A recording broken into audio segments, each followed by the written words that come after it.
नमस्कार, आप देख रहे हैं एवन उत्तराखंड और आपके साथ मैं हूं आशीष तिवारी। बुलेटिन में सबसे पहले एक नजर हेडलाइंस पर। उपराष्ट्रपति जगदीप धनखड़ 2 दिवसीय दौरे पर आएंगे उत्तराखंड। भारतीय पेट्रोलियम संस्थान में वैज्ञानिकों से होंगे रूबरू। राष्ट्रीय इंडियन मिलिट्री कॉलेज और एम्स का करेंगे दौरा।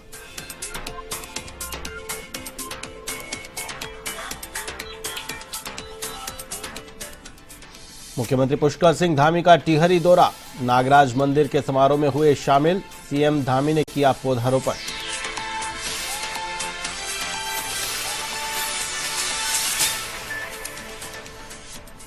केदारनाथ में MI-17 से छूटकर नदी में गिरा हेलीकॉप्टर। थारू कैंप के पास हुआ था हादसा। भार और हवा के प्रभाव से बिगड़ा बैलेंस।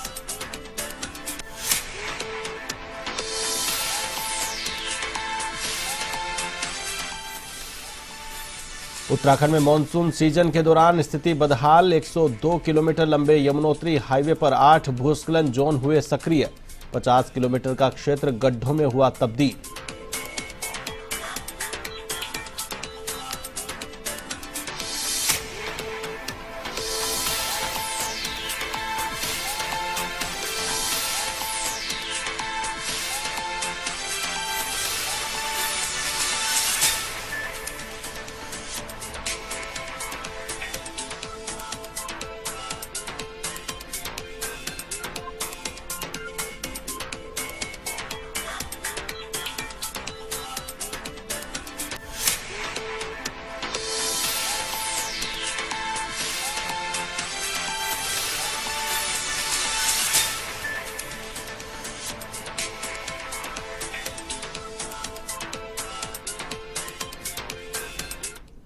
और अब खबरें विस्तार से। रुड़की तहसील परिसर में ज्वाइंट मजिस्ट्रेट कार्यालय के बाहर पूर्व मुख्यमंत्री हरीश रावत, प्रदेश अध्यक्ष करण महारा के नेतृत्व में कांग्रेसी पदाधिकारी और कार्यकर्ताओं ने धरना प्रदर्शन कर आरोपियों के खिलाफ कार्रवाई की मांग की। वहीं पूर्व मुख्यमंत्री हरीश रावत ने माधोपुर में वसीम नाम के युवक की मौत के मामले में कहा कि जिस तरह से गोकशी के नाम पर युवक की हत्या कर दी गई वह निंदनीय है। उन्होंने स्वामी यतीश्वरानंद के बयान पर पलटवार करते हुए कहा कि दंड देने का अधिकार न्यायपालिका को है।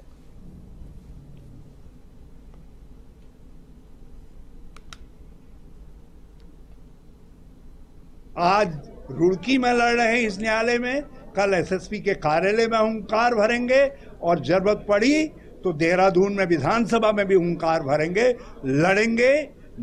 शांतरसा की निर्भया के लिए भी लड़ेंगे, राज्य भर में ऐसी जो निर्भया है उनके लिए भी लड़ेंगे, जिसमें आईएसबीटी की निर्भया भी है देहरादून की, जिसमें रुद्रपुर की निर्भया भी है, जिसमें और हमारी बेटियां भी सम्मिलित हैं। उनके न्याय की लड़ाई को हम विधानसभा के सामने भी लड़ेंगे, वहां भी इस लड़ाई को लेकर के जाएंगे। वसीम को न्याय मिले। केवल मारने का, किसी को दंड देने का अधिकार न्यायपालिका को है, पुलिस को दंड देने का, मारने का अधिकार नहीं है। संतरसा का जो केस है 26 जून का है। 2 महीने से ज़्यादा का समय हो गया। अपराधी का नाम पता है, कौन है, सब पता है। उसके बाद भी उसको पुलिस नहीं पकड़ रही है और ऐसा लगता है सैया भैया कोतवाल तो डर काहेगा, क्योंकि ऐसा नहीं होता तो अंकिता भंडारी के केस में कमरे को पुलिस वीआईपी नहीं बताती। और उसके बाद लगातार अपराधियों का हौसला बुलंद हो रहा है और बुलंद ही नहीं हो रहा, इतना बुलंद हो रहा है कि आप देख रहे हैं कि चंपावत का इनका मंडल अध्यक्ष आज जमानत में बाहर है, केस कमजोर बनाया गया।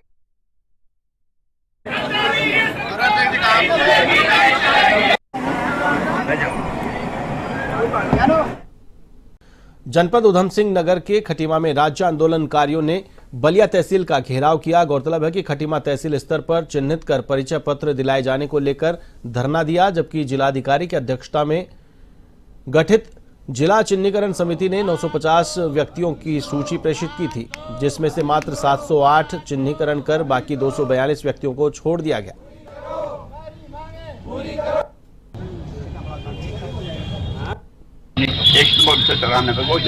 कांड हुआ, हम लोग वहाँ पर साथ थे। सिंह देगाल जी को खुद मैं यहाँ पे अस्पताल में ले गया था। जब पुलिस आई तो हम अस्पताल का गेट से पीछे भाग गए थे, उनको पुलिस पकड़ के ले। उसके बाद सरकार राज्य बन गया, सरकार बनी, चिन्हीकरण की प्रक्रिया शुरू हुई, सबकी फाइलें लगी, हमारी भी लगी हैं। ये फाइल लगने के बाद 2012 में जब चिन्हीकरण हुआ, 2010 में तो उन लोगों को क्या हमने जो ये घायल जब 2012 में जिनको किया, 2012 में जो हमारे यहाँ से फाइल गई हैं 250 फाइल लगे में से गई, उसने सिर्फ 708 को चिन्हीकरण किया, 242 को छोड़ दिया। उसका कोई कारण नहीं बताया क्यों छोड़ा। जिस तर्ज पर पहले खटीमा में चिन्हीकरण हुआ है उसी तर्ज पर एलआईओ की रिपोर्ट के आधार पर 254 जो ये आंदोलनकारी थी इनकी भी रिपोर्ट है। तो हमने कई बार जिलाधिकारी से भी मुलाकात करी है, कई बार राधापुरी जी से भी मुलाकात के लिए समय लिया था और माननीय मुख्यमंत्री जी को भी आंदोलनकारी जो है कई बार मुलाकात कर चुके हैं। विधानसभा के पहले सत्र में 2022 में तब भी मैंने ये मामला उठाया था, तो उसके ग्राउंड सेम है, तो उन 254 लोगों को भी जो है चिन्हित। उत्तराखंड में बढ़ते महिला अपराधों को लेकर कांग्रेस का विरोध जारी है, जिसके तहत कांग्रेस ने हल्द्वानी में प्रदेश सरकार का पुतला फूंका और बुद्ध पार्क से लेकर एसडीएम कोर्ट तक पैदल मार्च निकाला। कांग्रेसी भाजपा सरकार के खिलाफ जमकर बरसे और नारेबाजी की। उन्होंने कहा कि भाजपा सरकार अपराधों पर लगाम लगाने में नाकाम साबित हो रही है। यदि सरकार अपराधों पर अंकुश नहीं लगा सकती है तो मुख्यमंत्री को अपने पद पर रहने का कोई अधिकार नहीं है, उन्हें इस्तीफा दे देना चाहिए। कांग्रेस के वरिष्ठ नेता गोविंद सिंह कुंजवाल ने कहा कि उत्तराखंड में अब तक के जितने महिला अपराध के मामले सामने आए हैं उनमें बीजेपी के कार्यकर्ता शामिल हैं।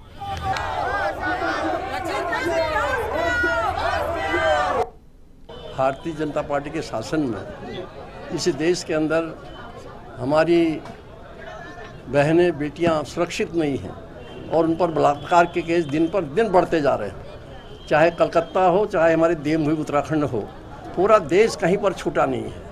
यहाँ तक की खबर तो यह है कि 1 मिनट में जो है 15 केस हो रहे हैं। ये आप ही लोगों की खबर है।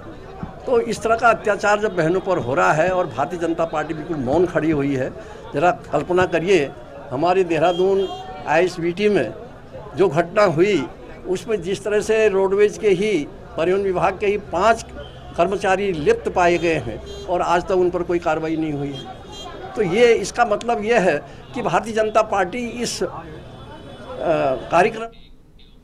जनपद अल्मोड़ा के विकासखंड चौखुटिया में गोपाल बाबू गोस्वामी राजकीय महाविद्यालय में शनिवार को 1 दिवसीय एनएसएस कैंप का आयोजन किया गया। कैंप का मुख्य उद्देश्य एनएसएस के नवीन स्वयंसेवकों को राष्ट्रीय सेवा योजना के संबंध में जानकारी देना था। नियमित गतिविधियों का आयोजन करना एवं वृक्षारोपण के साथ साथ स्वच्छता अभियान रखा गया। महाविद्यालय के प्रभारी प्राचार्य डॉक्टर प्रभाकर त्यागी ने स्वयंसेवकों को एनएसएस का महत्व एवं जीवन में उसकी उपयोगिता के बारे में बताया और विद्यार्थियों के साथ महाविद्यालय प्रांगण में वृक्षारोपण किया। एनएसएस प्रभारी ज्योति राणा ने वर्ष पर्यंत कार्यक्रमों की जानकारी दी।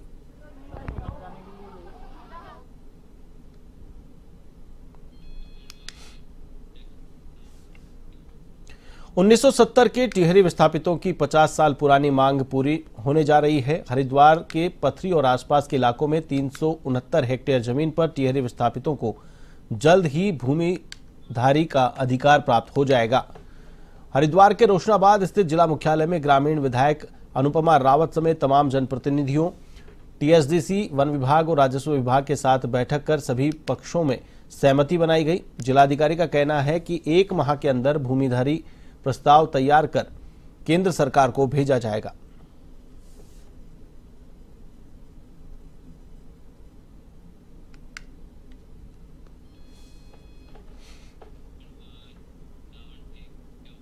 ऋषिकेश में लाइफ इंश्योरेंस पॉलिसी के नाम पर एक युवक से ऑनलाइन 14,88,000 की धोखाधड़ी हुई है।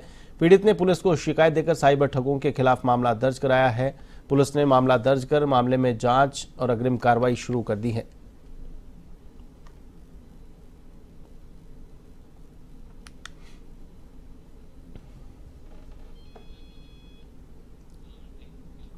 नैनीताल जिले के एसएसपी ने कहा कि हल्द्वानी पुलिस ने 53 ग्राम स्मैक बरामद की है। पुलिस ने 2 आरोपियों को गिरफ्तार किया है।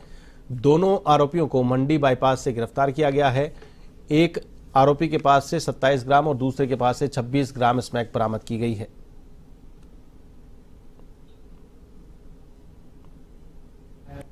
हमारे जो डिस्ट्रिक्ट एनटीएफ टीम है उसने 2 लोगों को आज स्मैक के साथ गिरफ्तार किया गया है, जिसमें एक अभियुक्त के कब्जे से 26 ग्राम और एक अभियुक्त के कब्जे से 27 ग्राम स्मैक की बरामदगी हुई है। इसमें जो दोनों अभियुक्त है वो हल्द्वानी क्षेत्र के रहने वाले हैं और प्रारंभिक रूप से इनके द्वारा बरेली से स्मैक ला के यहाँ सप्लाई करना बेचना में सामने आया।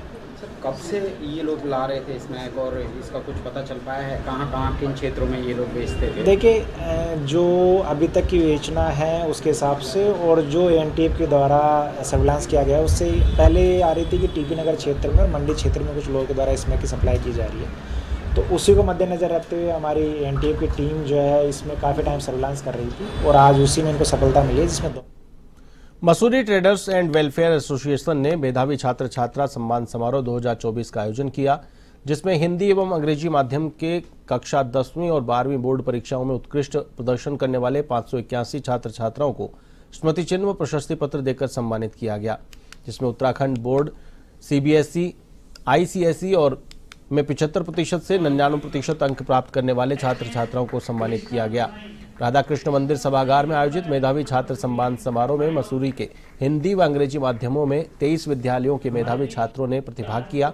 इस अवसर पर बतौर मुख्य अतिथि भाजपा युवा मोर्चा की राष्ट्रीय उपाध्यक्ष नेहा जोशी ने सभी छात्र छात्राओं को शुभकामनाएं दी।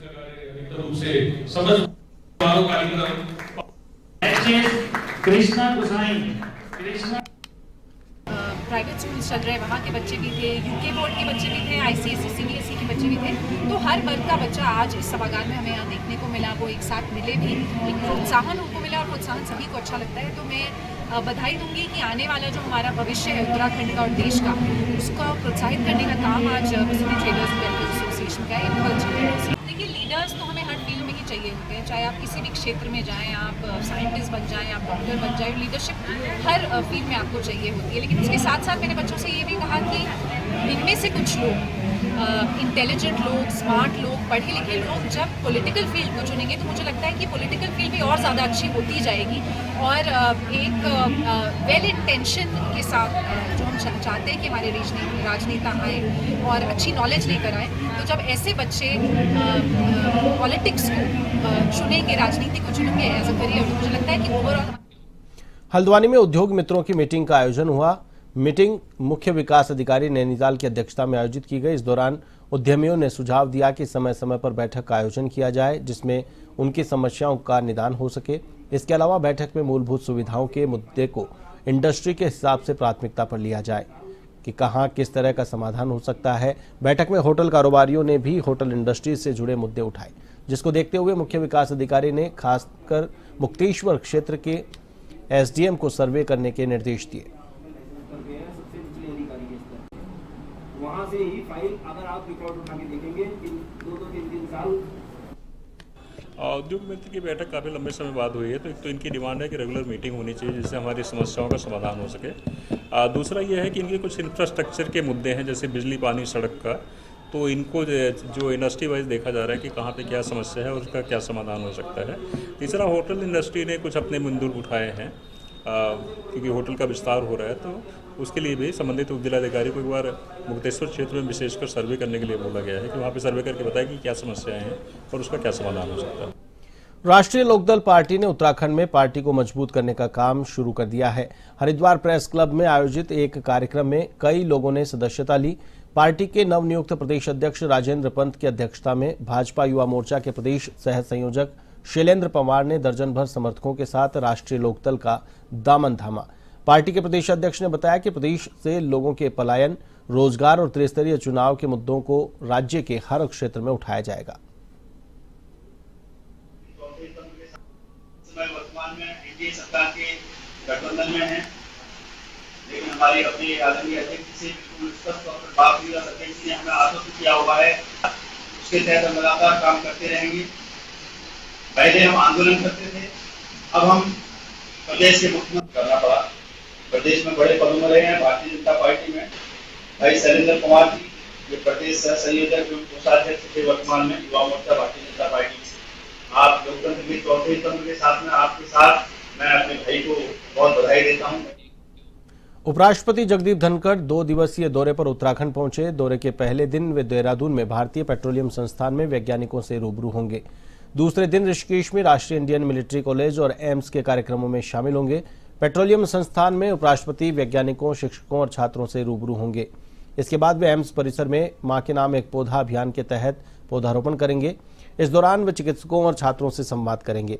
इसके बाद उपराष्ट्रपति सेना के हेलीकॉप्टर से दिल्ली लौट जाएंगे।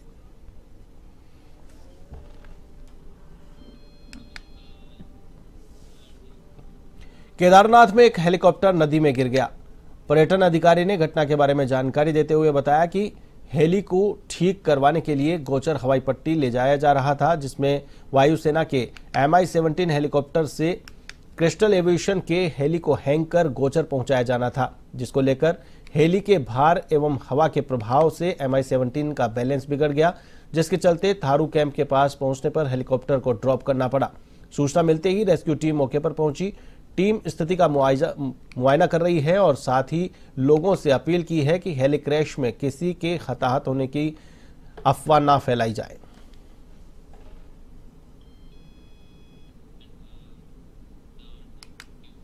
उत्तराखंड में मानसून के सीजन के दौरान चार धाम को जोड़ने वाले मार्गों की बदहाल स्थिति बनी हुई है। वहीं यमुनोत्री हाईवे का हाल ज्यादा खतरनाक हो गया है।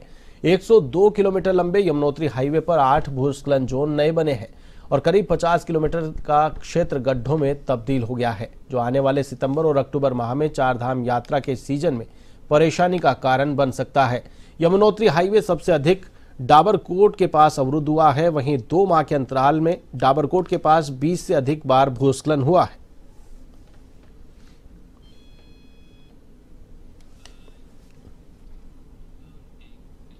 मुख्यमंत्री पुष्कर सिंह धामी टिहरी में श्री कांगूड़ा नागराज मंदिर पुनर्स्थापना जागरण समारोह में शामिल हुए। मुख्यमंत्री ने मंदिर की परिक्रमा कर भगवान कांगूड़ा नागराज मंदिर में पूजा अर्चना कर आशीर्वाद लिया और प्रदेश की सुख समृद्धि की कामना की। इस दौरान मुख्यमंत्री ने परिसर में एक पेड़ मां के नाम अभियान के तहत पौधारोपण किया। मुख्यमंत्री ने कहा कि कांगूड़ा को पर्यटन और धार्मिक रूप से जल्द विकसित किया जाएगा। इसी के तहत जिला प्रशासन ने जो 2 करोड़ की DPR उपलब्ध करवाई है, उसे जल्द स्वीकृति दी जाएगी।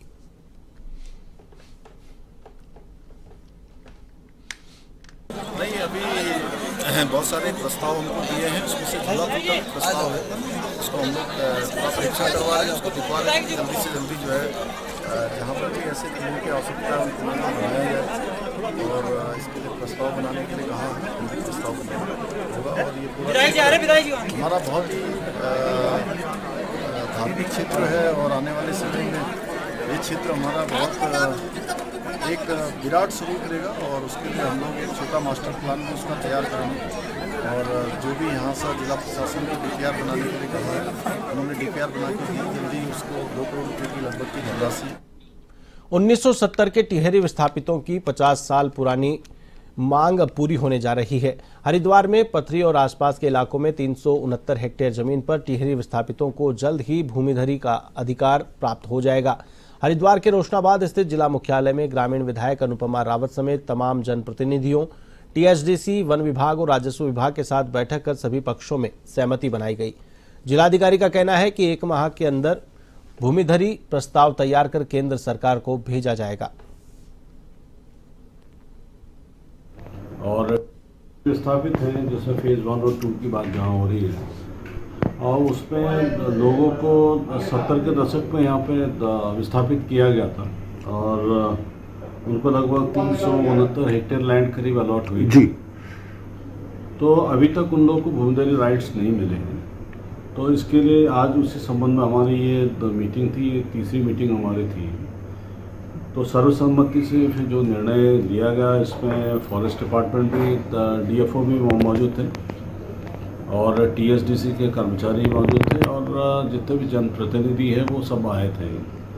तो उसमें जो सहमति बनी है उस आधार पे जो 369 हेक्टेयर लैंड पे जो कि एक आवासीय और कृषि प्रयोजन के जो एवं उत्तराखंड में फिलहाल के लिए बस इतना ही। मुझे दीजिए इजाजत। नमस्कार।